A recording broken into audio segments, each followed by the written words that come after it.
அற்புதமான மேடை. நான் மருத்துவ கருத்தரங்குகளை கலந்து கொண்டிருக்கேன். ஒரு 35 ஆண்டுகள் சிறுநீரக துறையில் லட்சம் சிறுநீரக நோயாளிகளை பார்த்துருக்கிறேன். ஏறத்தாழ ஒரு 45 கிட்னி ஸ்பெஷலிஸ்ட்டுக்கு நான் டீச்சராக இருந்திருக்கேன்.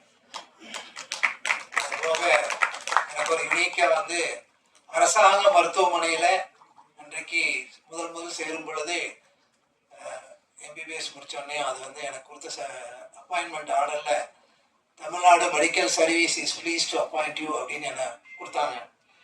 இன்னைக்கு அன்னைக்கு மெடிக்கல் சர்வீசஸ் அப்படின்னு இருந்த வார்த்தை இன்னைக்கு ஹாஸ்பிட்டல் இண்டஸ்ட்ரின்னு மாறி போச்சு. ஹாஸ்பிட்டல் இண்டஸ்ட்ரின்னு மாறின பிற்பாடு அங்கே profit is the target. Profit is the target. லைஃப்பில் எல்லாருக்கும் பணம் தேவை. நான் மருத்துவ மாணவர்களுக்கு சொல்லும் பொழுது இதுதான் சொல்லுவேன், உங்களுக்கும் பணம் தேவை, எனக்கும் பணம் தேவை. ஏன்னா நம்ம பெட்ரோல் பங்க்ல என்னன்னா நானும் பணம் கொடுக்கணும், நீங்களும் பணம் கொடுக்கணும். அதனால் வாங்கும் பொழுது நீங்கள் பணம் எல்லோருக்கும் தேவைதான். அது வாங்கும் பொழுது இப்படி குனிந்து நின்று வாங்கிக்கோங்க. இப்படி பாக்கெட்லேருந்து எடுக்காதீங்கன்னு சொல்லுவேன் என்னோட ஸ்டூடெண்ட்ஸ். குனிந்து நின்று வாங்குறது உங்களோட சேவைக்கு. தஞ்சாவூர் மருத்துவக் கல்லூரியில் இருந்து நான் ஆரம்பத்தில் பணியாற்றிய பொழுது போகிற ஒவ்வொரு பேஷண்ட்டும் வெத்தலை பாக்கு, பழம், ஒன்றும் இல்லைன்னா எலுமிச்சை பழமாவது வாங்கி அரசாங்க மருத்துவமனையில் நன்றி சொல்லிட்டு போவாங்க. அந்த அளவுக்கு அவங்களுக்கு சொல்லுவோம். மரியாதைக்குரிய அண்ணன் டிஆர் பாலு அவர்கள் இருக்கட்டும், அவங்களுடைய குடும்பமாக இருக்கட்டும், மன்னை நாராயணசாமி அவர்களுக்கு வைத்தியம் பார்த்த அனுபவம் இருக்கிறது. அதே போல் மரியாதைக்குரிய புரட்சித் தலைவரின் துணைவியார் ஜானகி அம்மா அவர்களுக்கு வைத்தியம் பார்த்த அனுபவம் இருக்கிறது. மரியாதைக்குரிய கலைஞர் அவர்களுக்கு மற்ற அனுபவங்கள் இருக்கிறது. எல்லாத்துக்கும் மேலாக மரியாதைக்குரிய சூப்பர்சன் அவர்களுக்கு கூட முதல் முறையாக அங்கே ராமச்சந்திரன் மருத்துவமனையில் அவர் வேலை சாகும்போது நான் தான் ரிப்போர்ட் இது எங்கேயும் நான் பொதுமேடையில் சொன்னதில்லை, என்னுடைய அடக்கத்தின் காரணமாக. ஆனால் எல்லாத்துக்கும் நம்ம தேவைகள் எவ்வளவோ இருந்தாலும் இன்னைக்கு மக்கள் நலன் சார்ந்த பணியில் ஒரு முதலமைச்சர் என்னென்ன செய்யணுங்கிறத அண்ணன் தர்ம போராளி நாங்கள் சொல்லுவோம். தர்ம போராளி என்று சொல்வதற்கு எல்லாத்துக்கும் குரல் கொடுப்பதற்கு ஒருத்தர் இருக்காங்க. தர்மத்துக்கு குரல் கொடுக்கறதுக்கு போராளியாக இருந்தவர் தான் அவங்க. வணக்கம். முதல்ல நமது ராஜா அண்ணனை மிகவும் பாராட்டுகிறேன். ஏன்னா எங்களோடு அரசியல் பயணித்துக் கொண்டிருந்தவர் இன்று திரைத்துறையில் பயணிக்கிறார். திரைத்துறையில பயணித்தவங்க எல்லாம் அரசியலுக்கு வரும்போது அரசியலை சார்ந்தவர்களுக்கும் திரைத்துறைக்கு வர வேண்டிய ஒரு சூழ்நிலை ஏற்படுகிறது என்பதை மரியாதைக்குரிய ராஜா அவர்கள் இதை தயாரித்ததும் டைரக்ட் செய்ததும் தானே. என் கணவர் டாக்டர் சவுந்தரராஜன் பேசிட்டேன் என்று சொன்னாங்க. அவரை பத்தி தனியா சொல்லணும்னு நினைச்சிருந்தேன். ஆனா எப்பவுமே மனதிற்கு நெருக்கமானவங்களை ஸ்பெஷலா சொல்லணும்னு நினைச்சிருந்தேன், நான் மறந்துட்டேன் அப்படின்னா. அதனால அவங்களுக்கும் சேர்த்து உங்களுக்கு எனது வணக்கத்தை தெரிவித்துக் கொள்கிறேன். தர்மர் அவர்களை பற்றி சொன்னீங்க. அவர் தான் எனக்கு பொன்னாடி போட்டினார். அவரை பத்தி சொல்லும் பொழுது மதுரையில தான் அதிகமா முழுசா எடுத்தது. என்னை நேற்று ஒரு 2 நாட்களுக்கு முன்னால் தான் என்னை தொடர்பு கொண்டார்கள். ரொம்ப நாளா அவங்களை தொடர்பு கொள்ளணும்னு நினைத்து கொண்டிருந்தேன். ஆனா ஏதோ விடுபட்டு போச்சு அப்படின்னு சொன்னாங்க. இதுல மதுரையில தான் இதுல படம் முழுவதுமாக எடுக்கப்பட்டு இருக்கிறது என்றால் மதுரைக்கு எனக்கும் அதிக தொடர்பு உண்டு. எனது தந்தை குமரி அனந்தன் அவர்கள் எனக்கு பெயர் வைத்ததே மதுரை மீனாட்சி அம்மன் கோயில்ல தான். அதுலயும் என்னன்னா சாக்லேட் கொடுக்க கூடாதுன்றதுக்காக மா, பலா, வாழை முக்கனியையும் வெட்டி ஒரு பாத்திரத்துல போட்டு அதுல தேன் கலந்து கொடுத்தாங்க. ஆக அப்படி ஏன்னா சாக்லேட் கொடுக்க கூடாது, ஏன்னா எங்க அப்பா எல்லாரோட விட விதேசி இல்ல சுதேசியா தான் எல்லாரும் இருக்கணும் அப்படின்னு அடிக்கடி சொல்றதுனால ஆக மதுரைக்குள்ள எடுத்த படம் என்பதனால் எப்படியோ நான் இணைந்து கொண்டேன் என்று நான் நினைக்கிறேன். அதே மாதிரி இந்த நிகழ்ச்சிக்கு தம்பி தம்பி பேர் என்னப்பா? குரு விஜய். விஜய்னாலே திரைப்படத்துறையில வெற்றி பெற முடியும். அதனால குரு விஜய் நிச்சயமாக வெற்றி பெறுவார். அவருக்கு எனது வாழ்த்துக்களை தெரிவித்துக் கொள்கிறேன். ஏன்னா அவர் இளைய வயது ஹீரோ, அவர் அறிமுகமாகி இருக்கிறார். அவருக்கு எனது வணக்கம். அதே மாதிரி இங்கே சகோதரி சுமதி அவர்கள், அவங்கெல்லாம் நடிச்சிருக்காங்கன்னு எனக்கு தெரியவே தெரியாது. தர்ஷினி அவர்கள், திரு வாசு அவர்கள், அது மாதிரி ராஜா முகமது அவர்கள், வர்ஷா அவர்கள், கமலக்கண்ணன் அவர்கள், ரவி அவர்கள், எண்ணூர் ரவி அவர்கள், கேமராமேன் வாசு அவர்கள், 5 ஸ்டார் கதிரேசன் அவர்கள், பாலாஜி அவர்கள் மற்றும் அனைவரும், ஏறக்குறைய எனக்கு யாரெல்லாம் பேர் சொன்னாங்களோ அவங்களெல்லாம் மனதில் வைத்துக் கொண்டு ராஜா முகமது அவர்கள் தான் எடிட்டர்னு கேள்விப்பட்டேன். எல்லாவற்றிற்கும் மேல இங்க நிறைய ராஜா இருக்காங்க. இந்த டிமானிட்டைசேஷன் அவங்க நம்ம பிரதமர் அவர்கள் அறிமுகப்படுத்தினாங்க. உடனே சில அரசியல்வாதிகள் அண்ணன் சீமான்ட்ட கேட்டாங்க, இதெல்லாம் இப்படி எல்லாம் எனக்கு சாப்பிட கூட காசு இல்லை, இப்படி எல்லாம் பண்ணா எப்படி அப்படின்னு. அண்ணன் திருமாவளவன்ட்ட கேட்கும்போது இதெல்லாம் எப்படி, நாளைக்கு கூட எனக்கு சாப்பிடறதுக்கு காசு இல்லை, நான் என்ன பண்ண போறேன் அப்படின்னு நிறைய கருத்துக்கள் சொல்லியிருந்தாங்க. என்கிட்ட வந்து கேட்டாங்க. ஆனா நான் சொன்னேன், எனக்கு ஒன்றும் பிரச்சனை இல்லையே அப்படின்னு. உங்களுக்கு பிரச்சனை இல்லையா, உங்களுக்கு முதல்ல தெரியுமா அப்படின்னாங்க. நான் உங்களுக்கு எல்லாத்துக்கும் 8ஆம் தேதி தெரியுமா தான் எங்களுக்கும் தெரியும்.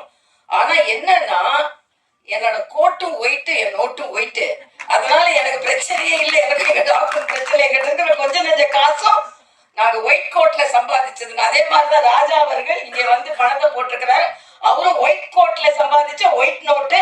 அதனால எல்லோரும் பணத்தை அவர் கமலக்கண்ணன் அவர்கள் சொன்னது மாதிரி முழுவதுமாக தியேட்டர்ல போய் உட்கார்ந்து பார்க்க வேண்டும், செல்லுல பார்த்துட்டு சென்று விடாதீர்கள் என்பது எனது கோரிக்கையாகவும் இருக்கிறது.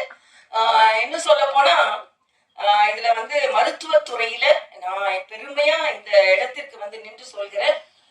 கரோனா காலத்துல பிபி கிட் போட்டு நான் தான் முதல்ல போனேன்னு அன்றைய முதல்வர்லாம் சொல்லிக் கொண்டு இருந்தாங்க. இல்ல, முதலில் நிர்வாகத்தில் இருந்து மருத்துவர்களுக்கு உதவி செய்ய வேண்டும் என்று பாதுகாப்பு அதிகாரிகள் அனைவரும் வேண்டாம் என்று சொன்ன பின்பும் பிபி கிட் போட்டு அங்கே மருத்துவமனைக்கு நுழைந்த முதல் நிர்வாகத்தை சார்ந்தவர் நான் என்று நான் உங்களோட பெருமையாக தெரிவித்துக் கொள்கிறேன். ஏன்னா கரோனா நேரம் அவ்வளவு கொடுமையான காலமாக இருந்தது. தெலுங்கானால ஒரே நேரத்துல 30 மருத்துவர்கள் பாதிக்கப்பட்டார்கள். டாக்டர் ஸ்ட்ரைக் பண்றாங்க, நாங்க ஏன் பாதிக்கப்பட வேண்டும் என்று. அப்பொழுது மருத்துவர்கள் ஸ்ட்ரைக் பண்ணா நோயாளிகள் எல்லாம் பாதிக்கப்படுவார்கள், அவர்களுக்கு தைரியம் சொல்லணும்ன்றதுக்காக நான் பிபி கிட் போட்டு பாதுகாப்பு அதிகாரிகள் மறுத்த பின்பும் நான் அங்கே சென்றேன். இதுல மரியாதைக்குரிய பாரத பிரதமர் அவர்களை நான் சொல்லியே ஆக வேண்டும். பிபி கிட் சைனால இருந்து வந்த பிபி கிட்னாலதான் 30 டாக்டர்களுக்கு வந்தது. அன்று கரோனா ஆரம்பித்த நேரத்தில் பிபி கிட்டே தயாரிக்காத ஒரு நாட்டில் ஒரே நாளில் 2 லட்சம் பிபி கிட் தயாரிக்கும் அளவிற்கு இந்த நாட்டை முன்னிறுத்தினார் என்றால் அது பாரத பிரதமர் அவர்கள் தான். ஆக கரோனா நேரத்தை நான் இங்கே நினைவு கூறும் பொழுது பாரத பிரதமர் அவர்களை நினைவு கூறாமல் இருக்கவே முடியாது. அதே மாதிரிதான் தடுப்பூசி, 180 நாடுகளுக்கு தடுப்பூசி கொண்டு போனோம் என்றால் அதற்கு பாரத பிரதமரின் அந்த முயற்சி தான் காரணம். அதுல முதலில அந்த தடுப்பூசியை உருவாக்கியவர் நம் தமிழ்நாட்டை சார்ந்தவர், குடியாத்தத்தை சார்ந்தவர், பாரத் பயோடெக்காரர்கள் ஹைதராபாத்ல இருந்தாலும் தமிழ்நாட்டை சார்ந்தவர்கள். ஆக உலகத்திற்கே தடுப்பை கொடுத்தது யார் என்றால் தமிழ்நாட்டை சார்ந்தவர்கள். இங்கே அண்ணன் ராஜா அவர்கள், 2 அண்ணனும் எனக்கு அண்ணன் தான், அதனால அண்ணன் ராஜா அவர்களை ஒரு வார்த்தை வருது, ஆட்சியே போனா கூட போதையை ஒழிக்க முடியவில்லை என்றால் ஆட்சியே போனாலும் பரவாயில்லை என்று சொல்லக்கூடிய தைரியம் பாரதிய ஜனதா கட்சிக்காரர்களுக்கு மட்டும்தான்.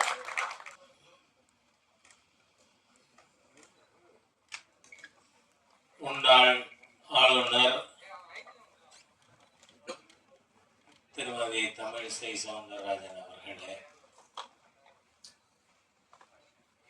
டாக்டர் சவுந்தரராஜன் அவர்களே,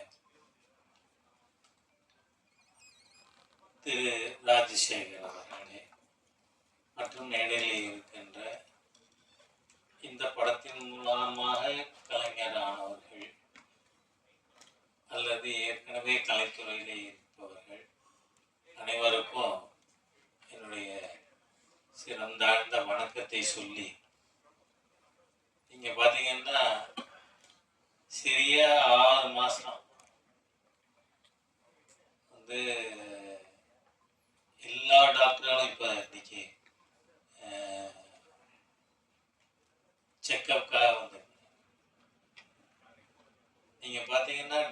சொல்ற முதல் வார்த்தை, இவ்வளவு சீக்கிரம் பெராலிட்டிக் ஸ்ட்ரோக் வந்து ரெக்கவர் ஆனவங்க ரொம்ப ரேர் என்ன சொன்னாங்க. அதுக்கு வந்து டாக்டர் தமிழிசை சவுந்தரராஜன் அவர்கள் என் கூடவே இருந்தது ஒரு காரணம். வந்து நாம எதுவுமே இயல்பாகவே செய்யணும் அப்படின்னு நினைச்சா நம்மளை படுக்க போடுறது இயல்பா ஒரு நடந்த நிகழ்ச்சி மாதிரி இன்றைய தினம் 6 மாதத்துக்குள்ள உங்களுக்கு நடுவில் பேசக்கூடிய அளவிற்கு ஆண்டவன் நான் எனக்கு உதவி இருக்கேன். அதை வந்து நம்ம மறுக்கவே முடியாது. இந்த படத்தை பொறுத்தவரை டாக்டர் ராஜசேகர் அவர்கள் ஒரு விஷயத்தை சொல்ல விட்டுட்டார். மேக்கப்பே கிடையாது. இந்த படம் எடுத்ததுல மேக்கப்பே கிடையாது. சாதாரண காஸ்டியூம்ல வந்து படம் அவங்க சொன்னதை செஞ்சு கொடுத்துட்டு நாம வீட்டுக்கு வந்துட்டோம். அந்த அளவிற்கு இந்த படம் பெரிய அளவுல மக்கள்கிட்ட வரவேற்பு பெறுங்கிற நம்பிக்கை எனக்கு இருக்கிறதுக்கு ஒரே காரணம், நாம இயல்பாக சூழ்நிலைக்கு ஏற்ற மாதிரியா இந்த படத்தை டாக்டர் ராஜசேகர் அவர்கள், அவருடைய டீம், தம்பி குரு, இவங்க எல்லாருமா சேர்ந்து எடுத்திருக்காங்க. நீங்க பாத்தீங்கன்னா ஒரு லாப நோக்குல நீங்க லாபங்கிறது எப்பவுமே கேபிட்டல், தாஸ் கேபிட்டல், அதை படிச்சீங்கன்னா தெரியும் இல்லைன்னு. அந்த சர்ப்ளஸ் வேல்யூ இல்லைன்னா அடுத்த இன்வெஸ்ட்மெண்ட்டுக்கு எங்கேருந்து பணம் வரும்? அதனால கம்யூனிஸ்டுகளோட தியரியே கம்யூனிஸ்டுகள் தான் உடைச்சாங்க. அது வந்து இட்ஸ் இம்ப்ராக்டிகபிள் அப்படின்னு சொல்லி அந்த சர்ப்ளஸ் வேல்யூ அது வர முடியாது அப்படின்னு கம்யூனிஸ்ட் நிரூபிக்குது. அந்த மாதிரியா நம்ம நாட்டில் பல்வேறு சம்பவங்கள் நமக்கு ஒரு பாடமா அமைஞ்சிருக்கு. அதுல இந்த கதை வந்தது கொரோனா சமயத்துல. அந்த சமயத்தில் மக்களுக்கு அந்த ஒர்க்கோட வேல்யூ என்ன அப்படின்னு புரிய வைக்கணும். நீங்க பாத்தீங்கன்னா இந்த படத்துல ஒரு காட்சி வரும். இதுல பணியாட்களுக்கு 50,000 ரூபாய், நர்ஸுகளுக்கு 40,000, டாக்டர்மா கோச்சக்கூடாது, டாக்டர்களுக்கு 20,000 போனஸ் கொடுங்க அப்படின்னு.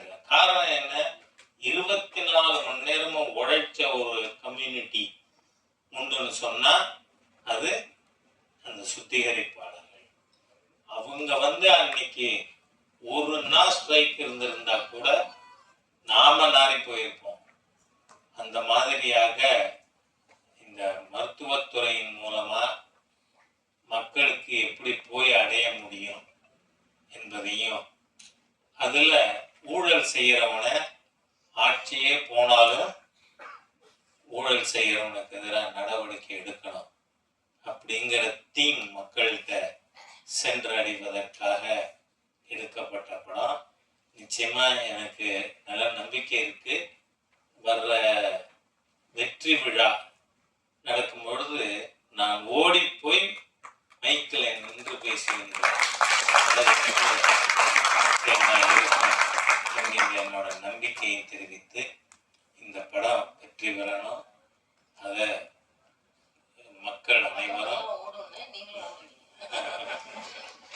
ஏன்னா இன்னைக்கு 3வதுன்னா சூப்பர் ஸ்டார் ரஜினிகாந்த் அவர்கள் என்னை பார்க்க வந்தார். எங்களுக்கெல்லாம் ராஜா சார் வந்து முன்னாடி அவர் எம்எல்ஏ இருக்கும் போதெல்லாம் நாங்கள் ஒரு போராட்டங்கள்லாம் நிறைய பண்ணியிருக்கோம். இப்போ சார் வந்து இந்த மேடையில் வந்து உட்காந்துருக்காரு. இந்த படம் பார்த்த உடனே இந்த தம்பி ரொம்ப சின்ன வயசுல இந்த அளவுக்கு நடிச்சிருக்காரு. இந்த படத்தை வந்து நம்ம நீ சினிமா வந்து ஃபர்ஸ்ட் இருந்த சினிமா வேற, இப்போ இருக்கிற சினிமா வேற.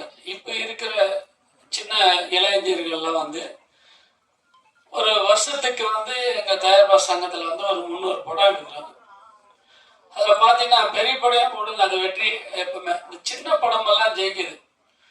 இந்த மாதிரி சின்ன சின்ன பசங்கள்லாம் ஒரு டீமாக நல்ல கதையை ரெடி பண்ணி நல்லா நம்ம எடிட்டர் எல்லாம் வந்து நல்லா பண்ணியிருக்காரு. டைரக்டர் ரொம்ப பாராட்டணும், உண்மையில நல்லா பண்ணியிருக்க. மியூசிக் எல்லாமே நல்லா இருக்கு.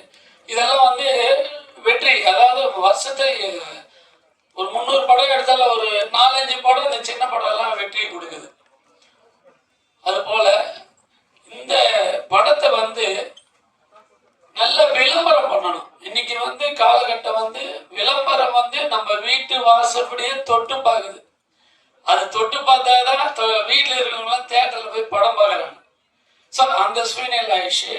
அதனால என்ன படம் எடுத்தாலும் அந்த விளம்பரத்துக்கு ஒரு முக்கியத்துவம் கொடுத்தாதான் ஜனங்க ஓ ஏதோ இருக்கு நம்ம போய் தேட்டரில் பார்க்கலாம் அப்படின்ற ஒரு மனசுல தோணுது. நிறைய பேர் பார்த்தீங்கன்னா, நான் இப்போ சமீபத்தில் வந்து ஆந்திராக்கெல்லாம் போயிருந்தோம், ஹைதராபாத் போயிருந்தோம், கொச்சினுக்கெல்லாம் நானும் கதிரேசன் சார்லாம் போயிருந்தோம். அங்கே இருக்கிற சினிமா இப்போ ஹைதராபாத்லாம் பார்த்தீங்கன்னாக்கா நிறைய பேர் தேட்டரில் தான் போய் பார்க்குறாங்க படத்தை. உண்மையில சொல்ற அந்த ஆந்திரா மாநிலம் நிறைய பேர் ஆடியன்ஸ் வந்து தேட்டரில் போய் படம் பார்க்குறாங்க. அந்த தேட்டரில் போய் படம் பார்த்தாதான் அது நல்லா திருப்தியாக இருக்கு. நம்ம தமிழ்நாட்டில் என்ன செய்யறாங்கன்னா செல்லில் பார்க்குறாங்க. செல்லில் பார்த்து டிவியில் கனெக்ஷனை கொடுத்து பார்க்குறாங்க. தயவு செய்து இந்த மாதிரி படத்தெல்லாம் தேட்டரில் போய் பாருங்க. தேட்டரில் போய் பார்த்தாதான் அந்த படத்து நல்லா இருக்கும். செல்லில் வந்து படம் தயவு செய்து பார்க்காதீங்க.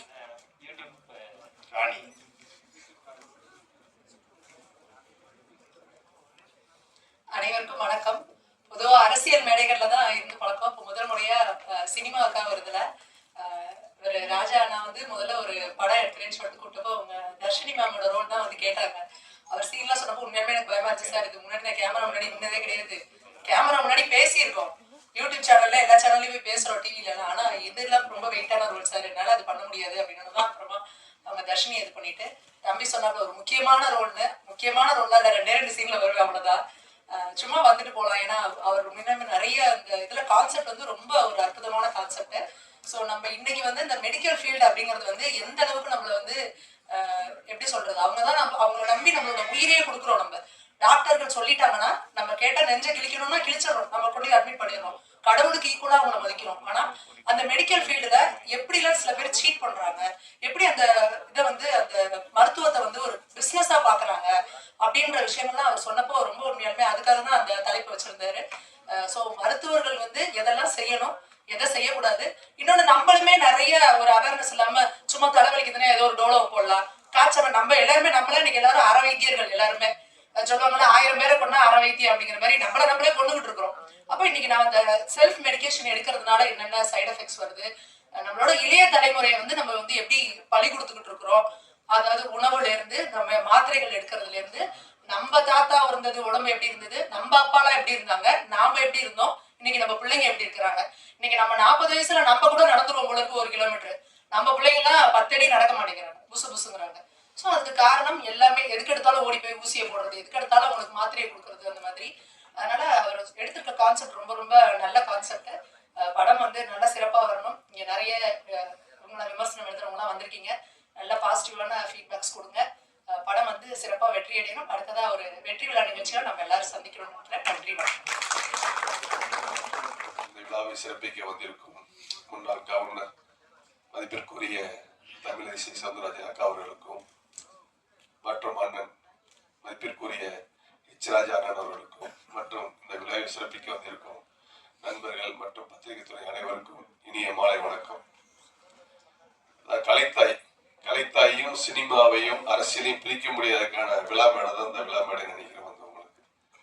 ஏன்னா சினிமாவும் அரசியலும் கலந்து தான் தமிழ்நாட்டில் பல வருஷங்களா இருந்துகிட்டு இருக்குது. ஏன் சொல்றேன் அப்படின்னா, நான் ப்ரொடியூஸ் பண்ண ஜிகதண்டாங்கிற ஒரு படம். அந்த படத்துல பாத்தீங்க அப்படின்னா ஒரு மெயினான கதையை வந்து மதுரையில வந்து ஒரு பெரிய பிரபலமான ஒரு ரவுடி, அந்த ரவுடியை வந்து ஒருத்தர் கதை கேட்டு டைரக்ட் பண்ண சொல்லி ஒரு போறாரு. அந்த கதையை அந்த இது பண்ணும்போது எக்ஸ்போர்ட் ஆனதுக்கு அப்புறம் அந்த ரவுடியே அந்த ரவுடி தொழிலை விட்டுட்டு நானே அந்த கலைத்தாயில சினிமாவில் அடாப்ட் ஆகிக்கிறேன் அப்படின்னா அந்த படத்தோட கதையை ஜிகதண்டாவோட கதை. ஏன் அதை சொல்றேன் அப்படின்னா, ஒரு சினிமா ஒரு கலைத்தாய் யாரையுமே எப்பவுமே எந்த நேரத்துல மாத்திரும், அவங்களுக்குள்ள இருக்கக்கூடிய ஒரு கெட்ட பழக்கத்தையும் மாத்தி ஒரு ரவுடி எப்படி ஒரு திருந்தி வந்து ஒரு திரும்ப வந்து அந்த ரவுடித்தனத்தை வந்து ஒரு நடிகனா மாறலாம் அப்படிங்கிற மாதிரிதான் வந்துட்டு உங்களுக்கு. அந்த மாதிரி வந்து பாத்தீங்கன்னா இப்ப எச் ராஜா அண்ணா வந்து அரசியல்ல வந்து ஒரு பெரிய போல்ட்டா நீங்க பாத்திருப்பீங்க. அண்ணா பேசக்கூடிய ஸ்பீச்சா இருக்கட்டும் எல்லாமே ஒரு வித்தியாசமா பண்ணியிருப்பாரு உங்களுக்கு வந்துட்டு. ஸோ இந்த படத்துல பாத்தீங்கன்னா ஒரு மெயின் முக்கியமான ஒரு கதாபாத்திரத்தை வந்து பண்ணியிருக்காரு உங்களுக்கு வந்துட்டு. ஸோ அதனால சினிமாவும் அரசியலும் கலந்துதான் வந்து நீ ஃபுல்லா போய்கிட்டே இருக்குது உங்களுக்கு வந்துட்டு. அப்புறம் வந்து இந்த படத்துல குருன்னு ஒரு அறிமுக கதாநாயகன் ஆயிருக்காரு. இதை ஏன் சொல்ல வந்தேன்னா, உங்களுக்கு இந்த சினிமா அரசியல் வந்து ஏன் அப்படி சொல்ல வந்தேன்னா, ஸோ டாக்டர் ராஜரத்ன சார் வந்து பாத்தீங்கன்னா எம்பிபிஎஸ் முடிச்சுட்டு எம்டி முடிச்சுட்டு அசிஸ்டன்ட் ப்ரொஃபஸர் ஆகி ஸோ அமெரிக்காவுக்கு போயிட்டாரு. அமெரிக்கா போனதுக்கு அப்புறம் வந்து அவர் கலைத்தாய் சினிமாவோட தாகம் வந்து பாருங்க, திரும்ப அவர் அங்கே இருந்து இங்க வந்து வர சொல்லி அவரை அந்த படத்தை டைரக்ட் பண்ணி இது பண்ணியிருக்காரு. ஸோ இதுதான் சினிமாவோட தாகம்.